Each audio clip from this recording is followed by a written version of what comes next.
Olá, tudo bem? Hoje eu vou falar um pouquinho sobre a evolução da matriz energética brasileira. Meu nome é Tayla e eu sou professora de Química. Quando a gente fala sobre matriz energética, qual é a definição? A matriz energética é o conjunto de fontes utilizadas na geração de energia para atender às diferentes demandas de um país, ou seja, a energia que abastece cidades, as indústrias, o comércio, os veículos, a sua televisão e todo o restante advém dessas fontes variadas que chamamos de matriz energéticas. Em relação aos valores relacionados a essas matrizes, a questão do uso dessas energias está intimamente relacionado a questões sociais, políticas, econômicas e ambientais. A aplicação dessas energias a diversas necessidades da civilização industrial vem impulsionando o desenvolvimento econômico, e o acesso à energia tem sido a chave para uma melhora de vida da população mundial. No entanto, ao mesmo tempo, os custos ambientais desse consumo humano de energia tornam-se cada vez mais evidentes. Dentre eles, o derramamento de petróleo, a ameaça de aquecimento global, as marcas que a mineração traz no solo, a poluição do ar e das águas. Deve-se considerar que cada vez mais expandir de forma contínua o suprimento de energia barata parece conflitar com a preocupação gerada pelos custos ambientais dessa expansão. A matriz energética é constituída por diferentes fontes. No cenário global, segundo o IEA 2022, o petróleo ele possui 29%, após o gás natural, o carvão, biomassa, a energia hidráulica, a nuclear e os outros. Em relação ao Brasil, segundo o Balanço Energético de 2022, as principais fontes de energia que a gente consome aqui, do ano base de 2021, a principal delas é o petróleo. Após o gás natural, os derivados da cana, além do carvão vegetal, tem a energia hidráulica e os outros tipos de energia vêm em sequência. A matriz energética brasileira passou por diferentes modificações ao longo dos anos. Até o século XIX, o Brasil dependia principalmente de forças de energia animal e humana, como a tração animal e a força humana, tanto para atividades agrícolas quanto para o transporte. Já no finalzinho do século XIX, a gente tem aí que ele é marcado por o início da energia hidrelétrica como fonte de eletricidade. O engenheiro britânico-americano James Francis construiu a primeira turbina hidráulica e, em 1882, a primeira usina hidrelétrica do mundo começou a operar nos Estados Unidos. Já no século XX, a gente ainda tem uma expansão muito grande da energia hidrelétrica, e a energia hidrelétrica continuou a crescer ao longo do século XX, com a construção de grandes usinas aqui no Brasil, como a usina de Itaipu, que se tornou uma das maiores usinas hidrelétricas do mundo. Em 1950, a gente tem ali a descoberta do petróleo na bacia de Campos, e isso marcou a transição da matriz energética. O carvão mineral também se tornou relevante, especialmente no estado do sul do Brasil. A produção do carvão mineral em estados como a Santa Catarina e Rio Grande do Sul diversificaram as fontes de energia e a redução da dependência da energia hidrelétrica.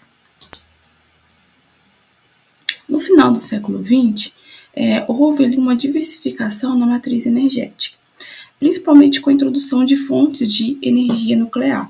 E essas fontes veio desde 1980, complementando as fontes que a gente já tinha, como a hidrelétrica e o petróleo. Após isso, a gente tem um grande avanço em relação a energias renováveis. Nas últimas décadas, houve um aumento do interesse em fontes de energia renovável, como a energia eólica e solar. O Brasil investiu em projetos de energia limpa, visando reduzir as emissões de carbono e promover a sustentabilidade. Em relação aos dias atuais e o futuro, a gente percebe que o Brasil continua a depender fortemente da energia hidrelétrica, petróleo e gás natural. No entanto, a busca por alternativas mais sustentáveis e a redução da dependência de fontes fósseis permanece como tendências-chave na evolução da matriz energética brasileira. Aqui a gente tem um gráfico relacionando as matrizes energéticas desde 2010 e uma perspectiva dessa evolução em 2030. O gráfico ele evidencia a diversificação da matriz energética brasileira, ao passo que também sinaliza para a acentuada queda do petróleo, que praticamente vai se esgotar no ano 2030. Por outro lado, a gente tem uma intensificação na exploração do gás natural e de fontes renováveis, tais como a cana-de-açúcar, a energia solar, a energia eólica e as energias relacionadas aos resíduos. Quando falamos de fontes de energia, a gente pode citar diversas. Hoje em dia, o Brasil utiliza principalmente a energia nuclear, a energia hidráulica, a energia eólica, a energia da biomassa e dos combustíveis fósseis e também a energia solar. Como que é feito o processo de conversão da energia eólica? O processo de conversão acontece quando a energia cinética do vento faz as pás da turbina eólica girar, acionando um gerador que converte a energia mecânica em eletricidade. Aqui está uma esquematização, o funcionamento das usinas eólicas. A energia solar. Os painéis solares fotovoltaicos convertem a luz solar em eletricidade por meio do efeito fotovoltaico, onde os elétrons eles são liberados quando a luz incide sobre os materiais semicondutores. Aqui também a gente tem a esquematização de como ocorre a conversão de energia solar em energia elétrica. Já a energia nuclear, o processo de conversão ocorre principalmente através da fissão nuclear de átomos como urânio ou plutônio.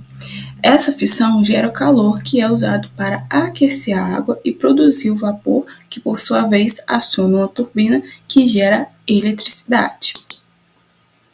Já a energia hidrelétrica, o processo de conversão é dado a partir da energia potencial gravitacional da água que movimenta as turbinas na passagem do fluxo de massa, produzindo então energia mecânica.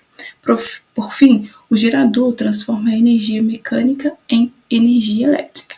Assim como os outros tipos de energia, a gente tem também aqui a esquematização de como ocorre o processo de conversão em uma usina hidrelétrica. Tanto a energia relacionada à biomassa quanto os combustíveis fósseis, a gente vai ter a queima da matéria orgânica. No caso da biomassa, a gente vai ter madeira, resíduos agrícolas ou também outros resíduos orgânicos. Já os combustíveis fósseis, a gente tem a queima principalmente do carvão, do petróleo e gás natural.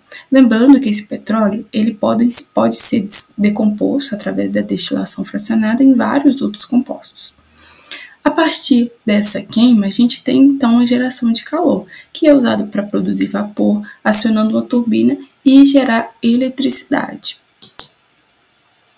Quando falamos dessas fontes de energias, a gente tem que relacionar quais os impactos ambientais que elas causam.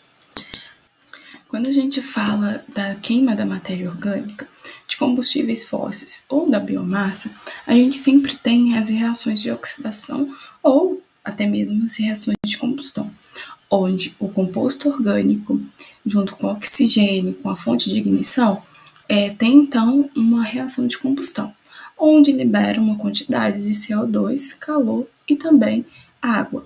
Essas reações liberam grande quantidade de CO2, contribuindo então para o aquecimento global. Aqui eu trouxe uma relação entre a combustão do etanol, que é uma biomassa, e a combustão completa da gasolina. Reparem só que a emissão de CO2 pelo etanol é muito menor do que a emissão de CO2 da gasolina, por exemplo. Isso mostra que os combustíveis fósseis, a partir do processo de combustão, liberam muito CO2. Esse CO2 Esse CO2 vai influenciar principalmente no efeito estufa. Aqui a gente tem um pouquinho do ciclo do carbono. Parte do CO2 presente na atmosfera, ele é absorvido tanto pelos oceanos quanto pelas plantas através do processo de fotossíntese. O carbono orgânico que está nas plantas, ele então é consumido pelos animais. Há também uma decomposição da matéria orgânica na litosfera ou no subsolo. Quando essa matéria orgânica passa pelo processo de decomposição sem a presença de oxigênio, a gente tem então o desenvolvimento de combustíveis fósseis, ou seja, de carbono fóssil. O CO2 ele é devolvido pela atmosfera tanto através da respiração, quanto também pela queima de combustíveis, pela queima da matéria orgânica. O que está acontecendo hoje em dia? A indústria está liberando muito mais CO2 do que está se absorvendo esse CO2. E isso faz com que esse CO2 fique retido na atmosfera. E isso faz com que se intensifique, então, o efeito estufa. Além do dióxido de carbono, a queima dos combustíveis fósseis libera outros poluentes, como os óxidos de enxofre e os óxidos de nitrogênio. Esses óxidos causam principalmente chuva ácida e afetam a qualidade do ar, além de outros problemas ambientais relacionados ao excesso desses gases na atmosfera. A gente tem também muita emissão de partículas finas. Esse material particulado, ele pode impactar principalmente a saúde no que se refere à respiração humana e também na qualidade do ar.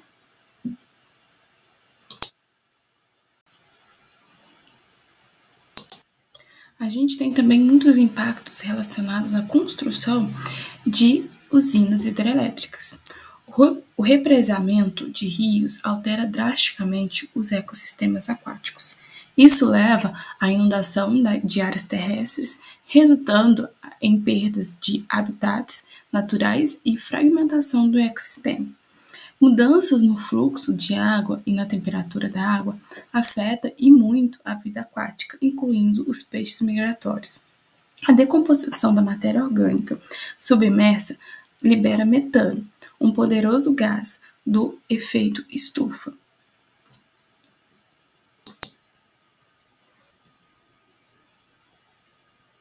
Outro impacto ambiental está relacionado também às usinas nucleares. E esses impactos estão principalmente relacionados aos descartes de resíduos nucleares. Usinas nucleares produzem resíduos radioativos em altíssimo nível. O descarte desses resíduos de forma inadequada pode resultar na contaminação do solo, água subterrânea e os ecossistemas próximos. A gestão de recursos nucleares é um desafio devido à sua longa vida útil e aos riscos de vazamento. Temos também muitos impactos ambientais relacionados à energia eólica. O primeiro está relacionado à construção desses parques eólicos. Na construção deles requer um desmatamento muito grande e o aterro para instalar as torres eólicas e as estradas de acesso também são prejudicados. Isso pode afetar ecossistemas locais e também a vida selvagem. A gente tem também um outro problema ambiental relacionado principalmente à extração de terras raras. As terras raras, ou os lantanídeos, eles são elementos que são utilizados na produção da energia eólica, principalmente na produção de ímãs de altíssima eficiência. Esses ímãs são usados em geradores eólicos. Os ímãs de terras raras, em particular os ímãs de neódimo e boro-ferro, são cruciais para a geração e eficiência da energia eólica, uma vez que permite que as turbinas gerem eletricidade a partir da energia cinética do vento. A mineração das terras raras podem ter impactos ambientais significativos, especialmente quando não são adotadas práticas sustentáveis. Isso pode incluir a degradação do solo, a contaminação de água, emissões de poluentes e gerações de resíduos tóxicos. O processo de minerais de terras raras podem gerar resíduos tóxicos, incluindo os produtos químicos nocivos, que devem ser tratados e dispostos adequadamente para evitar a contaminação ambiental. Por mais que a gente sempre considere que a energia eólica é uma energia limpa, a gente tem esse fator relacionado à extração de terras raras como um ponto negativo para a energia eólica. E disso não tem se falado muito.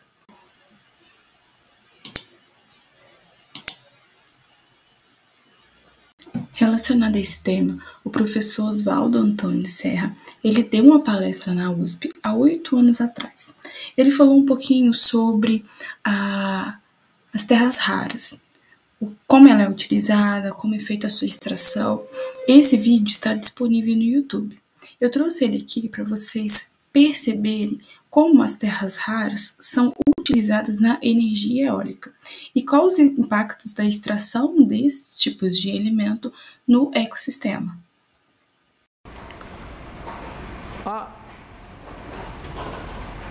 Processo altamente, assim, não tem dano ambiental nenhum, não sai CO2, não tem buraco de ozônio, não tem estufa, não tem nada, energia eólica. É bonita a energia eólica, assim. Quem de vocês já viu uma torre dessas aqui de perto, assim? Quem for para o Nordeste vai ver, principalmente no Rio Grande do Norte tem. Hoje, aquelas que tem no Nordeste, tem no Brasil hoje, são pequenas, são da ordem de uns 30 metros. Mas hoje, as grandes, que são offshore, tanto no Mar do Norte, elas chegam a produzir 5, 6, 7 megawatts. Para ter uma ideia, isso aqui significa o seguinte: se eu botar uma fazenda dessas daqui, com 250 dessas torres de 5 megawatts, eu tenho o equivalente a Angra 1. Países como a Espanha tem 45% da sua energia eólica. Portugal tem da ordem de 20%. O Brasil tem alguns por cento, 2 ou 3%. Tem um potencial muito grande. Olha que lindo, energia eólica, do vento, olha, não poluiu nada, só está aquele negócio virando com o vento assim. Aí eu olho para trás e vejo, o que eu coloquei lá em cima como gerador? Outra maravilha das terras raras, né? Aqui, eu coloquei um ímã de neodímio. Um ímã de neodímio eu coloquei lá em cima. Um ímã de neodímio que é um ímã de neodímio, ferro e boro. Esse ímã de neodímio é um ímã que você vai ver depois, acho, nos próximos slides, tem dezenas de vezes, até centenas de vezes mais força, mais coercitividade do que um ímã comum. Mas o que eu preciso para tirar esse neodímio lá de dentro da Terra? 1 megawatt, eu preciso, para ter um gerador de 1 megawatt, eu preciso de 100 quilos de neodímio. 100 quilos de neodímio. 100 quilos de neodímio, como o neodímio tem mais ou menos, na monazita, tem cerca de, digamos, 10% de neodímio, eu preciso de 800 quilos de monazita. Para tratar 800 quilos de monazita, eu preciso partir de 8 toneladas de minério. Para tratar esse minério, eu preciso de 6 toneladas de ácido sulfúrico e jogo fora 40 quilos de material radioativo. Ou seja, para uma torre dessa de 5 megawatts, eu tenho que usar 30 toneladas de ácido sulfúrico e vou jogar fora 200 quilos de material radioativo. Para ter essa energia limpa aqui em cima, vejam o que eu precisei fazer lá atrás. É o que tem que ser feito aqui também. Eu não posso jogar isso aqui pela janela. O que sobrar de ácido sulfúrico, porque esse ácido sulfúrico aqui, nem todo vai reagir. Uma grande parte, eu tenho um excesso muito grande. Isso aqui também. Provavelmente, em futuro próximo, provavelmente estima-se cerca de 15 a 20 anos, a gente tenha reatores nucleares à base de tório. Então o tório vai ter um valor maior, vai ser mais bem aproveitado. O que eu tenho que fazer? Eu tenho que guardar esse tório, guardar esse material radioativo de maneira correta. Eu não posso fazer o que fizeram os japoneses em alguns lugares, vocês vão ver daqui a pouquinho, já eu mostro. Não é que eu tenho que parar, eu não vou apagar, não vou voltar a usar lampião aqui, nem até para usar lampião preciso abrir a monazita, né? Eu não vou acender o quê? Uma fogueira aqui para iluminar, tá? Mas eu tenho que saber o que fazer com isso, fazer isso de maneira sustentável, de maneira correta. Então vamos lá, vamos ver se dá para fazer. Ah, tá aqui tem um carro, esse aqui é o Prius. O Prius já está rodando pelo Brasil, tem alguns aí, o Prius, é um carrinho elétrico da Toyota. Tem outros carros elétricos, também são semelhantes o processo. O Prius tem, na sua bateria, a bateria do Prius é uma bateria de níquel MM aqui, é terra. A conclusão que a gente traz em relação a tudo que foi apresentado é que a matriz energética desempenha um papel fundamental na sociedade moderna. E isso está intrinsecamente relacionado às preocupações ambientais. A forma como a gente obtém e utiliza essas energias tem um impacto muito profundo em nossa qualidade de vida, economia e é ainda mais importante quando a gente se refere ao meio ambiente. A conclusão que a gente traz é muito clara. A matriz energética tem um papel crucial no equilíbrio entre o desenvolvimento humano e a preservação ambiental. Isso envolve a transição de fontes de energia baseadas em combustíveis fósseis para energias renováveis, como a energia solar, a energia eólica, hidrelétrica e a biomassa. No entanto, a transição de energia de combustíveis fósseis para energias renováveis, elas devem vir pautada em muitos estudos e também aprimoramento em relação às maneiras de reduzir a dependência dos recursos naturais finitos, como é o caso das terras raras para a construção de energia eólica. Além disso, devemos melhorar a sustentabilidade de produção dessas energias renováveis. A melhoria energética também, a melhoria e a eficiência energética também deve ser considerada e a adoção de tecnologias mais limpas são cruciais para a preservação ambiental relacionada ao uso da matriz energética. Essas são as referências e eu agradeço desde já a atenção de vocês. Obrigada.